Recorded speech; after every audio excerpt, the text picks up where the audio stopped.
a philosophy that is one of the founding philosophies, as I mentioned, called five-element theory.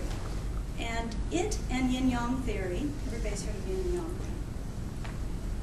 That's the little ball with black and white fish in it, which represents the processes happening in nature. Five-element theory is the second dominant philosophy, and that takes each season and corresponds it to every phenomenon going on in the world, literally.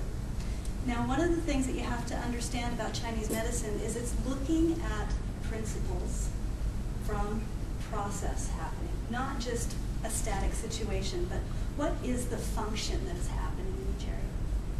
And so winter falls into the season, or has it within it the organs of kidney and bladder. What does that mean? What that means is every organ system in the body was put into these seasonal correspondences based on the phenomenon that happened around her that they saw going on.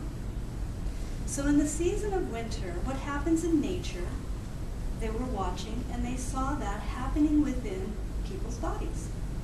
So being very poetic, they just applied what they saw happening in nature, in the body, to all of the disorders and all of the, I don't want to say disharmonies, but I want to say just all of the processes that were happening in the body.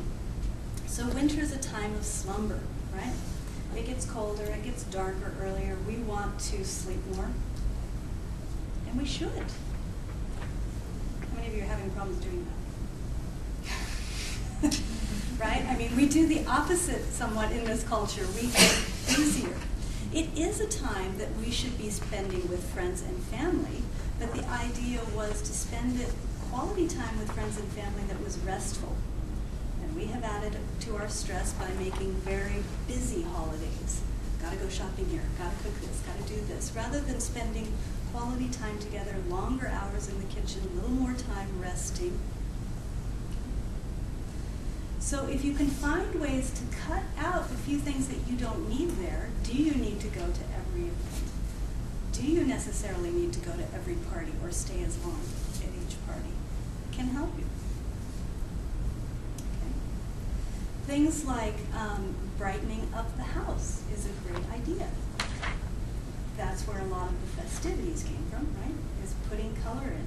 Now, piney boughs and such were brought in to clean the air in the buildings because A, it was what was available during the season, and then the scent of it itself actually lifts your spirit. Doesn't mean you need to go out and butcher a tree. But you can. Just pull in some. Okay. Dress appropriately for the season.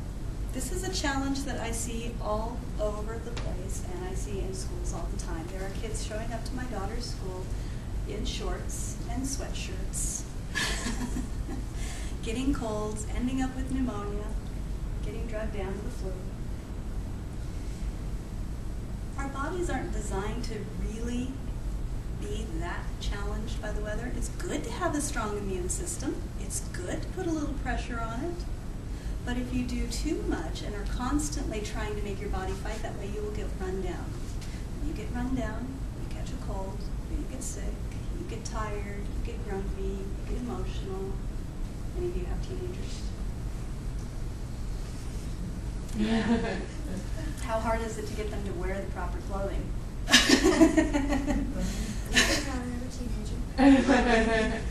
Pardon me? My baby.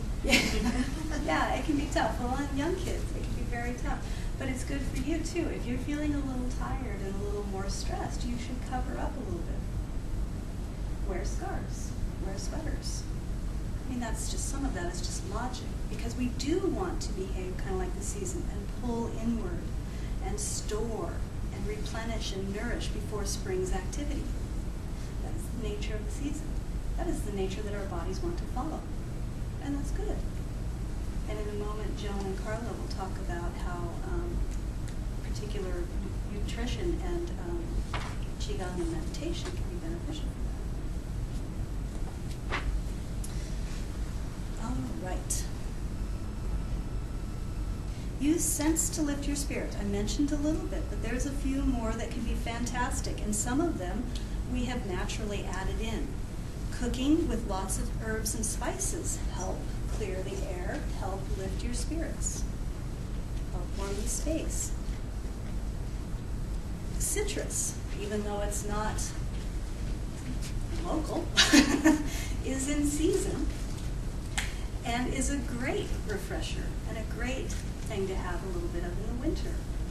But it was something that should be held in small quantities. Right? It's not something that is normally grown here in Idaho, and definitely not seasonally appropriate in this. It's just a treat that you should have every now and then. The kidney and the bladder, I mentioned them, are the organs that are ruled by this season. So one of the things that you might notice happening during this season is issues around the bladder and kidney. It doesn't mean just the bladder and kidney proper from a Western perspective, those organs. But in Chinese medicine, they each have functions. What you might see that look like is people who have fear issues coming up. Problems with low back pain, knee problems. It also rules the bones, so aching in the bones and so forth. We want to keep ourselves warm. Kidney rules the bones. Problems with things like bedwetting. Fear, back to fear. A lot of issues around resources. There's a lot of people right now who are very, very worried about their resources, their stores, their money, their prosperity. All of those can become big issues in the winter. And what can you do about them? One of the things is just to be aware is a starting point. And then find out if you do have a big issue or something that is really bothering you.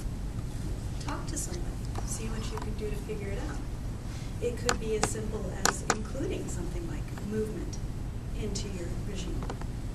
It might be that you're moving too much. People who are very, very active may need to slow down some in the winter.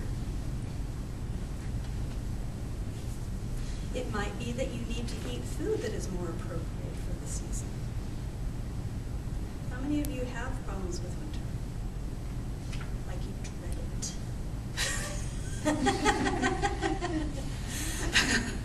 Okay. Do you feel like sharing any of the dread, or what bothers you most? And maybe I can toss out a couple simple ideas. If I haven't hit on something exactly. It's cold. Yes, that is the nature of the season. So Carla's going to go a lot into the food aspect of it, but wearing warming clothes. Have you ever heard of something called a haramaki? No. Okay. Do you knit? No.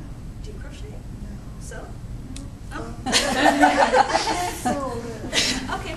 It's a great season to pick up a hobby where you're kind of sitting down and doing some stuff. But one of the things that's very traditional to the Japanese is something called a haramaki, which is just a band. You can knit them, you can sew them, you can even find them online probably. Just a warming band or like a scarf where you would wrap it around your body, specifically the low back, protecting your kidneys. Oh, organ for the season. And once you get your, yes, lovely modeling there, Joe. We now have a haramaki. And if you look at their traditional dress, they always had big bands over the low back. So, do you have a warm spot in your house? it's pretty warm. It's pretty warm? Okay. The other thing is you might want to get heat packs that you can put. We have things like little Moxie heat packs that you heat up and you can put in your clothes if you're going around for the day or you're going out camping or something like that. And then get cheery colors on as well. Colors have energetics too, right? So if you find yourself wearing lots of blue, I had one client a few years ago who came in and she was blue. Her fingers were blue, her lips were blue, she was blue. And she wore blue, and she was freezing cold. And besides giving her a whole bunch of warming foods, I made her go get clothes. Go find something bright, a warm color, red, orange, yellow, anything bright.